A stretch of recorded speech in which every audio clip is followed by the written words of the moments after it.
morning. I'd like to just say a little bit about myself. I am Mr. Schmidt-Tieszen, or Wes Schmidt-Tieszen, and I have been teaching at Gossel High School for the last 28 years after having taught for 2.5 years in Colorado.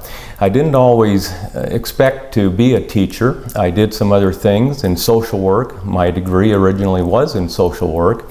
But after doing a few things in that area, I felt like teaching was what I really was interested in doing. And so I've been again in Kansas for the last 28 years teaching at Gossel High School. When I first heard that I had been nominated and picked for the Kansas State Hall of Fame for teachers, it was a response of what? Me? More or less an unbelievable, why me?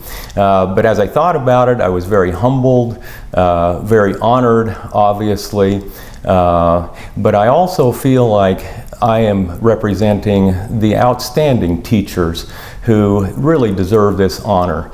It is not just what I did, but I think every day in the classroom, teachers are doing a phenomenal job here in the state of Kansas. And I would be very remiss if I didn't recognize them, because I think many of them, and maybe even most of them, truly deserve this honor. For teachers who are just going into the occupation for the first time, there are a couple of things that I would really recommend. The first one would be to not expect this to be an 8-to-5 job. To be an effective teacher, one really needs to put in the time. Having said that, there's an issue I think that teachers put in so much work that they find it difficult to balance that with their family life. And my recommendation is that there really needs to be a balance.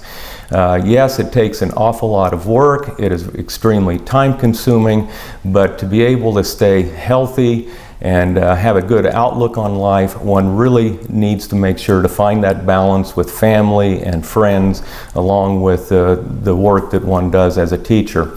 The second thing that I would recommend for a new and beginning teacher is that it's relationships with students that is so important. You know, yes, we are hired to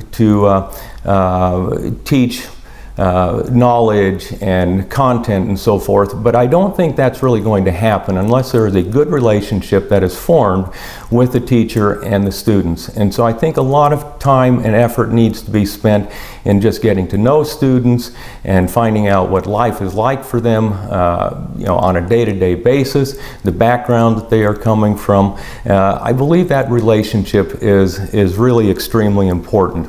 And I'd say the last thing is that students are great, and they will perform, I think, based on what our expectations are. So I would recommend that one have very high expectations of their students, and I have found in the years that I have been teaching, if I have those high expectations, they respect me, and they will perform and they will do what is needed of them. Very few students do not perform and do what is expected of them. So again, I would just emphasize very much that high expectations are extremely important.